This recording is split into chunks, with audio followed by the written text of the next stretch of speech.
very much, Mr. President. At this juncture, may we invite the President to lead the unveiling of the project marker. He will be joined by DPWH Secretary Manuel Bonoan and Korean Ambassador Lee Sang-hwa, Pampanga Governor Dennis Pineda, Pampanga 4th District Representative Ana York Bondok, and Masantol Mayor Jose Antonio Bustos. And House Speaker Martin Romualdez.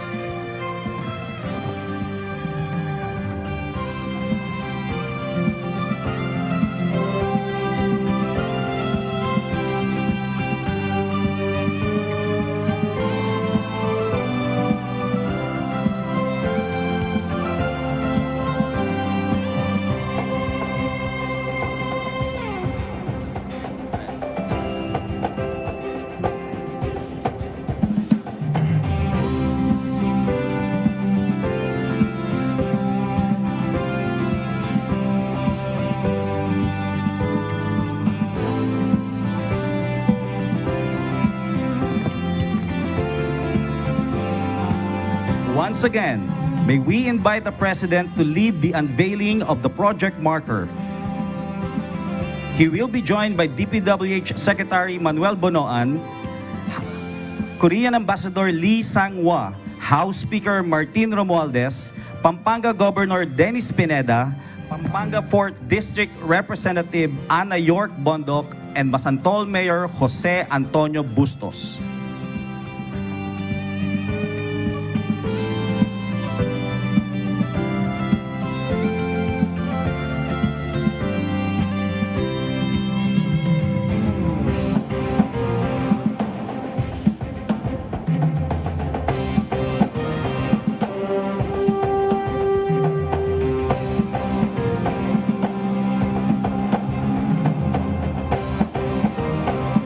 At this juncture, may we enjoin everyone to witness the unveiling of the project marker.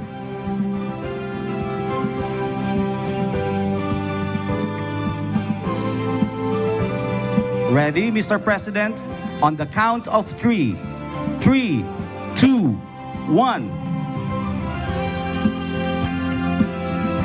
The marker reads as follows.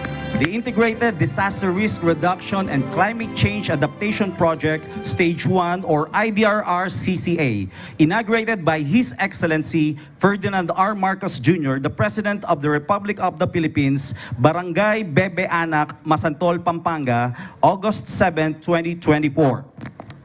Thank you, Mr. President, and congratulations, DPWH. At this point, may we invite the President to lead the inspection of the project. He will be joined by DPWH Secretary Manuel Bonoan, Korean Ambassador Lee Sang-hwa, House Speaker Martin Romualdez, Governor Dennis Pineda, Representative Ana York Bondok, and Mayor Jose Antonio Bustos, and DPWH Senior Undersecretary Emil K. Sadain.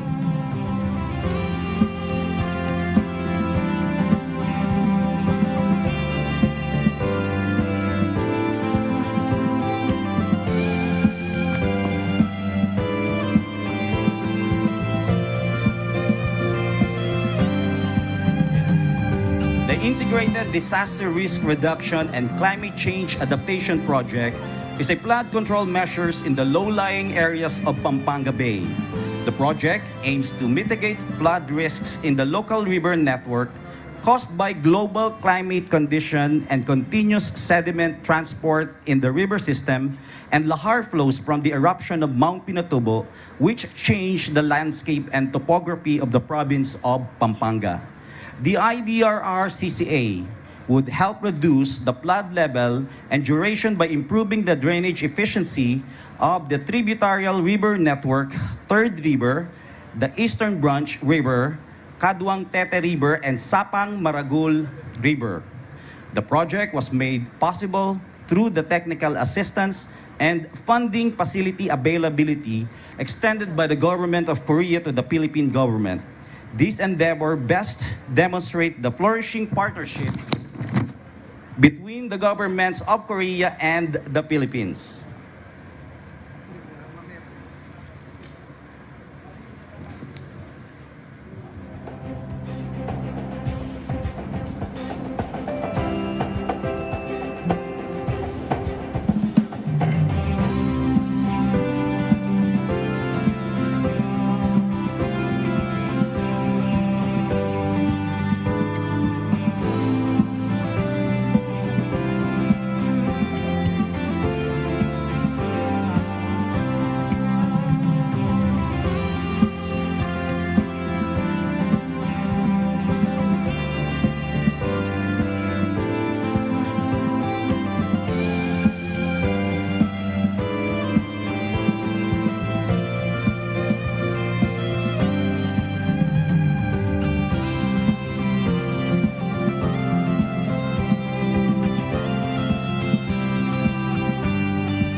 once again, ladies and gentlemen, the President of the Republic of the Philippines, His Excellency Ferdinand R. Marcos Jr.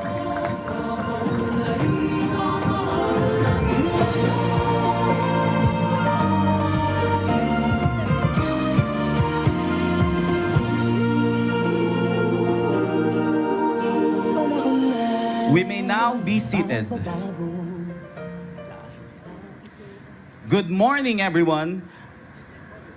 We are gathered here today for the inauguration of the Integrated Disaster Risk Reduction and Climate Change Adaptation Project Stage 1.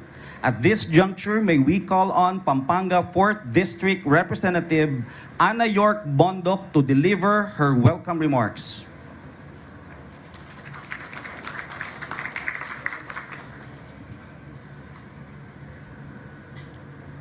Dearest President Bongbong Marcos, welcome to the 4th District of Pampanga and to our hometowns of Macabebe and Masantol.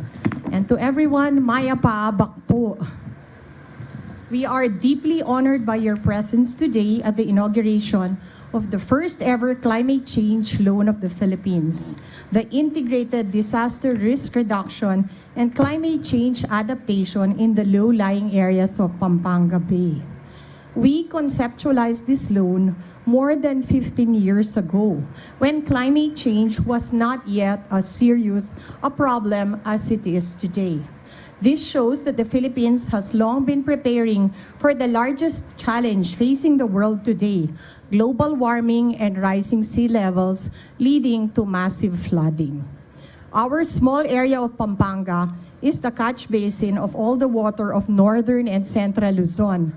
Lahat po ng tubig ng Luzon dito po lumalabas. Comes from the Sierra Madre, the Zambales and Caballero mountain ranges, and exits to Aurora, Nueva Ecija, and finally to this very small area before it exits into Manila Bay. And this is the place where all the major rivers in Luzon converge into two very small towns, Macabebe and Masantol. Also, our rivers remain silted with lahar due to Mount Pinatubo more than 30 years ago. We are also suffering from tidal flooding and saltwater block flow since Manila Bay is now higher than the Pampanga River. Our towns, schools, and houses remain flooded for much of the year. However, it is not all a sad story. We are more than the flood, and we are more than climate change. We are a story of hope and resilience. Our 4 towns, upriver, Candaba, San Luis, Sapalit, and San Simon, produce 60% of the rice in Pampanga. And our 4 towns, Macabebe, Masantol, Santo Tomas, and Minalin, are the #1 producers of aquaculture. Lahat po ng tilapia, crab, bangus, at saka po shrimp in the entire Philippines is almost produced here, and we even export to Japan. Our aquaculture industry is worth 160 billion pesos every year. We are so grateful for the support of the national government throughout the years. This loan was conceptualized during the time of President GMA, signed by President Pinoy in 2010, and finally constructed in 2018. And under your administration, after 15 long years, it is finished under your strong leadership. We would like to thank everyone who is here with us today. Governor Dennis Pineda, thank you so much.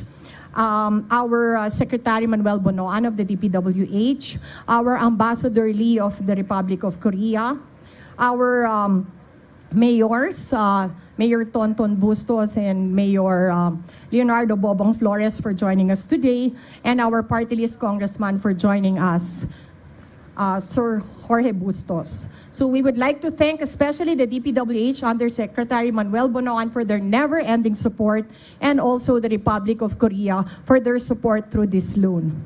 We in these small towns are fighting the greatest battle ever seen, which is climate change. But with your never-ending support of this administration under our president, especially since we have a second and even third part of this loan, We know makakayanan po namin ito and we will never give up because this is our home.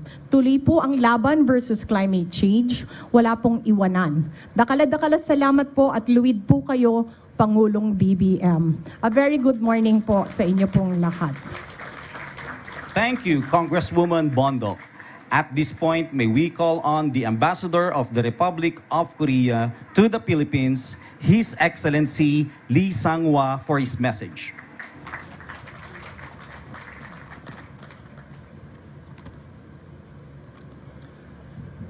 His Excellency President Ferdinand R. Marcos Jr., sir. Honorable House Speaker Martin Romualdez, Honorable Manuel M. Bonoan, Secretary, Department of Public Works and Highways, Honorable Dennis Pineda, Governor of Pampanga, Honorable Representative Ana Yok Bondok, 1st District of Pampanga. Distinguished guests, ladies and gentlemen, magandang umaga po sa inyong lahat. This is truly a heartwarming occasion since the President and I were in Iloilo just a few weeks ago for the opening of a Halau River multipurpose dam project. I appreciate that he's here now to lead the inauguration of this vital project, which is critical to the Philippine government's flood control efforts. Today's event is especially significant because it aligns well with other important occasions related to Philippine-Korea relations. Foreign Secretary Enrique Manalo is currently in Seoul on his first official visit to Korea. His arrival coincides with the deployment to Korea of the first batch of 100 Filipino caregivers in close collaboration with the Department of Migrant Workers. Given the importance of people-to-people connectivity, our government highly appreciates the strong support of President Ferdinand Marcos Jr. for this initiative. Thank you, sir. Later in the day, Foreign Secretary Manalo will be discussing issues of a mutual interest at this auspicious juncture, the 75th anniversary of our two countries' friendship.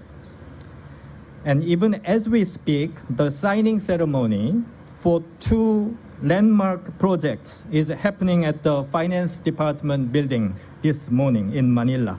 First, the $3 billion Economic Development Promotion Facility, EDPF, the largest ever of its kind in Southeast Asia, will help support an even wider range of infrastructure projects under the Philippine government's Build Better More program.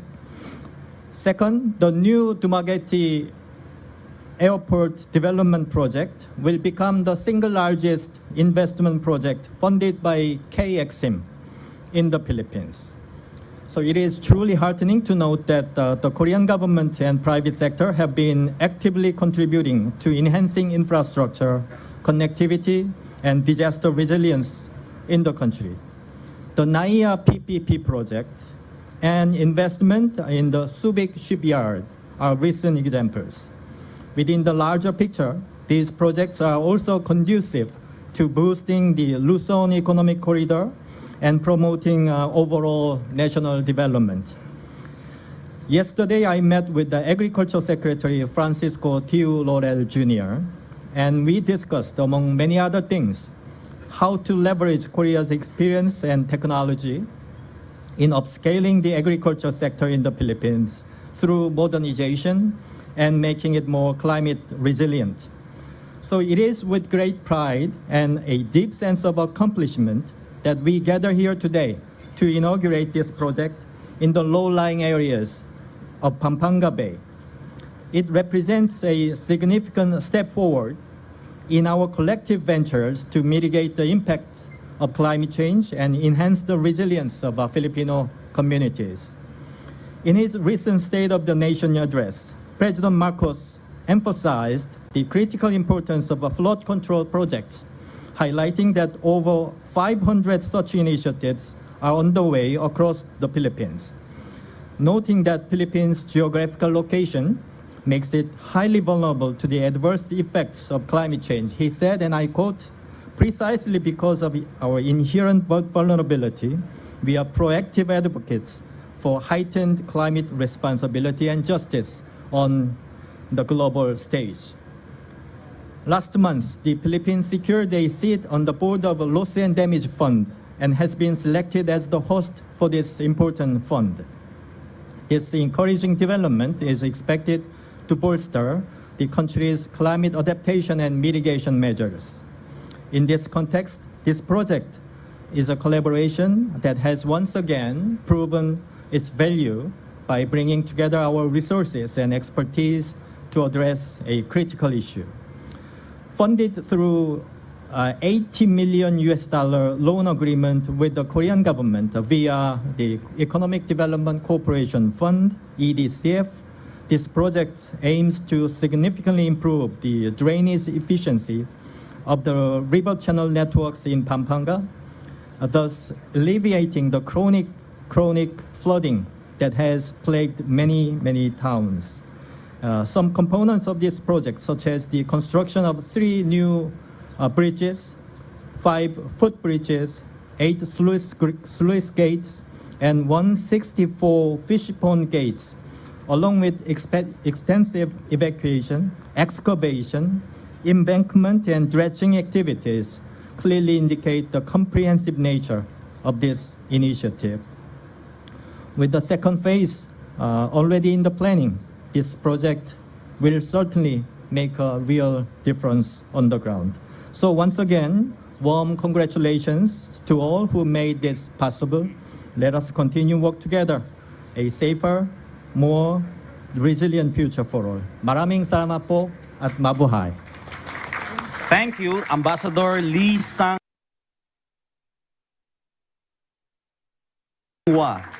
And now, may we invite DPWH Secretary Manuel M. Bonoan for the project briefing and the introduction of the President.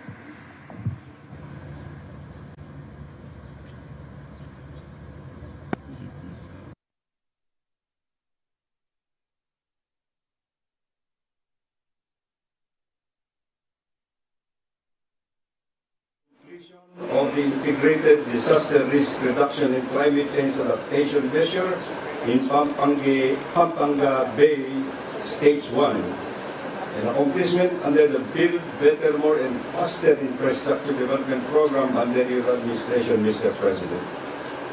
Since the eruption of Mount Pinatubo in 1991, the province of Pampanga has faced severe flooding due to lahar flowing down the eastern slopes of the volcano, blocking major rivers and creeks such as the Abacan, Pasig Potrero, and Porac Lumayan rivers, which converge on Pasak Delta, lying west of the Pampanga River, that has led to extensive damage to lives and properties.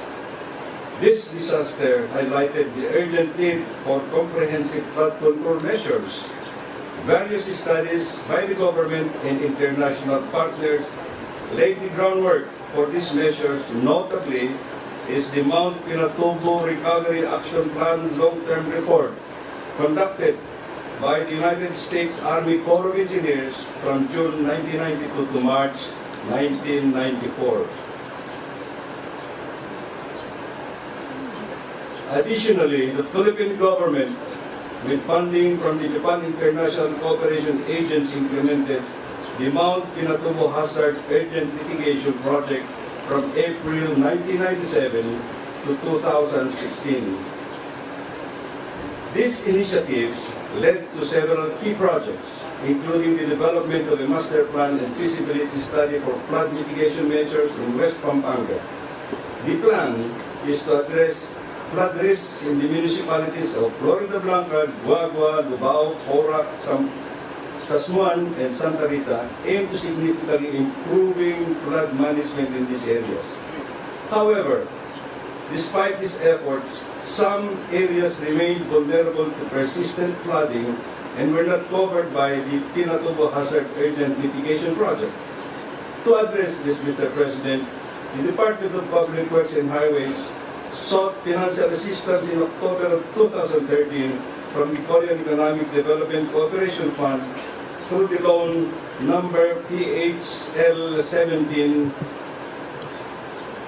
of amount of 4.03 billion, representing 53% of the 7.5 billion total project cost under the Integrated Disaster Risk Reduction and Climate Change Adaptation Measure in Pampanga Bay, Phase 1.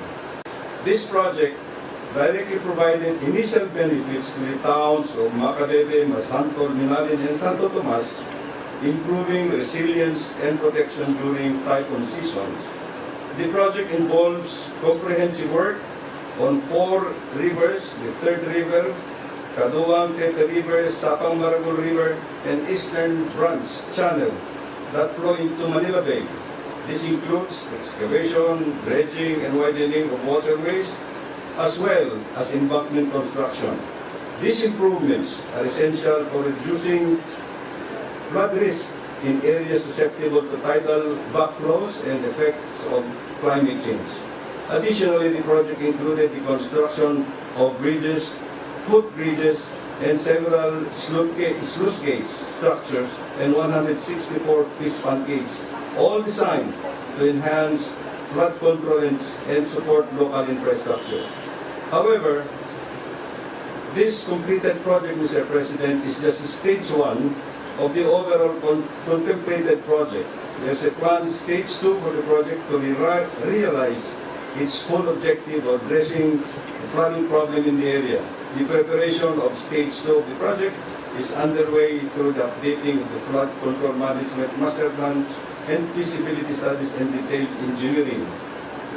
In closing, Mr. President, on behalf of the Department of Public Works and Highways, we wish to express our heartfelt gratitude to everyone who played a role in the completion of Phase 1, Stage 1 of this project being inaugurated today, from the engineers, the construction workers, to the national policymakers and community leaders for the collective effort and support given to the successful implementation and realization of this project. At this point, Mr. President, may I ask to take a moment to watch a short video that provides the detailed overview of the project.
again request Secretary Manuel Bonoan to introduce our guest of honor and speaker.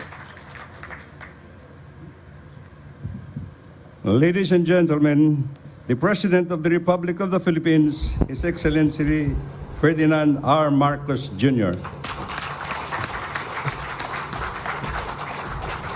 Thank you, Secretary Manny Bunuan, for your introduction. Please take your seats. With us today is House Speaker, Speaker Martin Romualdez. Of course, His Excellency, the Ambassador of the Republic of Korea to the Philippines, His Excellency Lee Sang-hwa. Pampanga 4th District Representative Ana York Bondok, who is whose district is the beneficiary of this very important and very extensive, large project for flood control.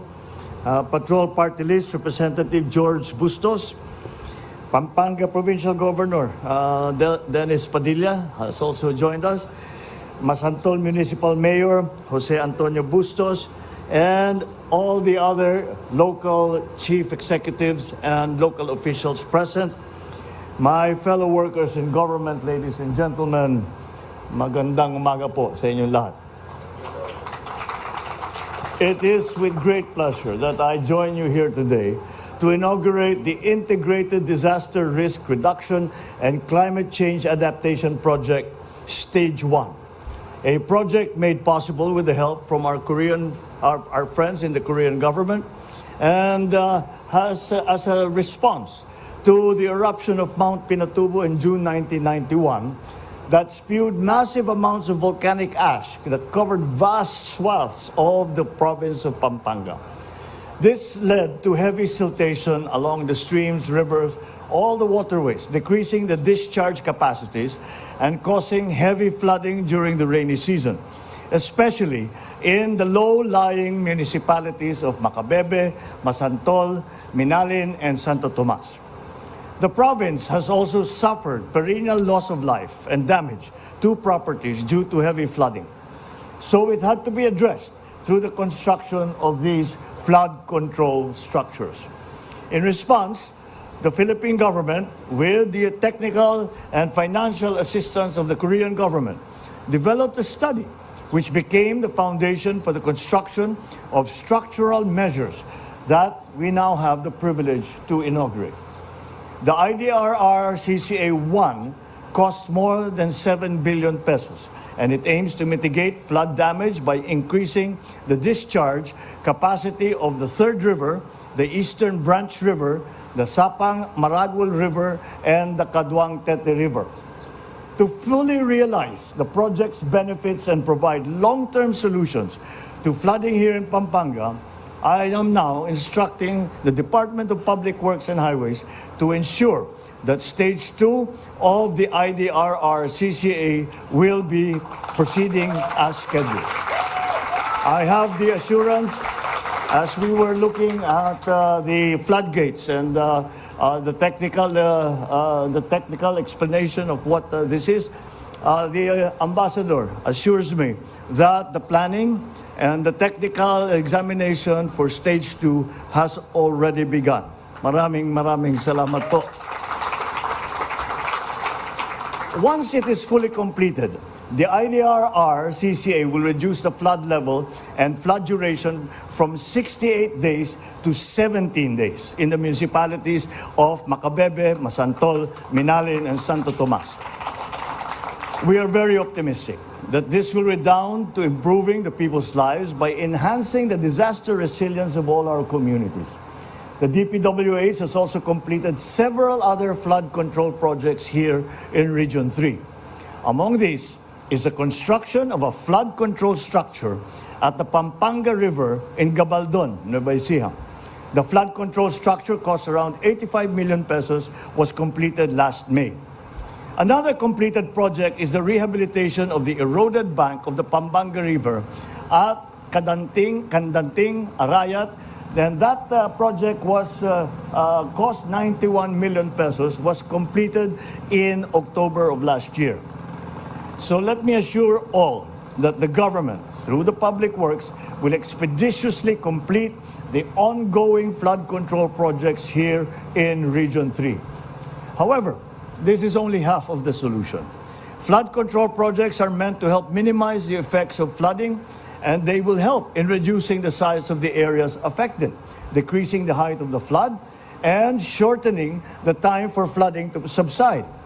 With climate change and with the effects of an increasing overpopulation, we expect that we will experience more and more of these historic flooding events.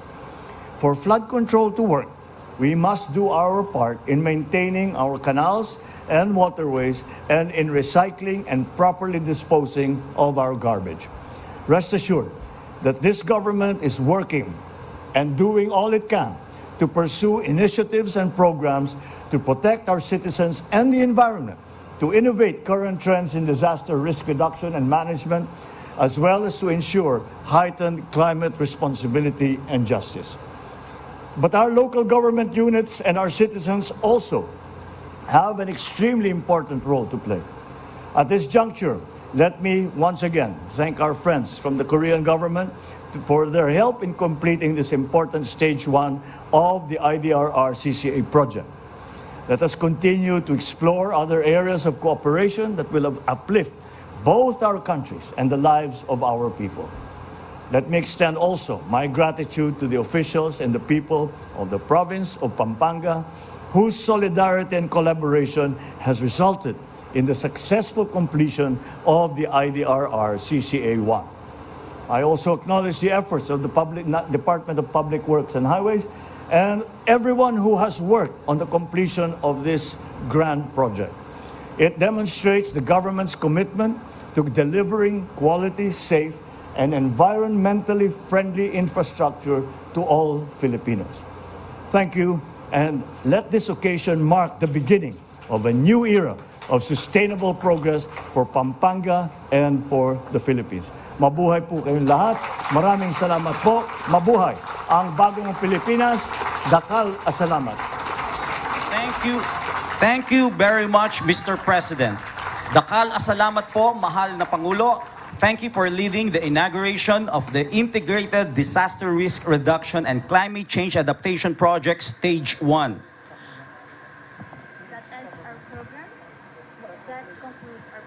That concludes our program. Once again, ladies and gentlemen, the President of the Republic of the Philippines, His Excellency Ferdinand R. Marcos Jr. May we request everyone to please remain in your respective places until the President has left the venue. Once again, thank you very much, and good morning to everyone. Sorry.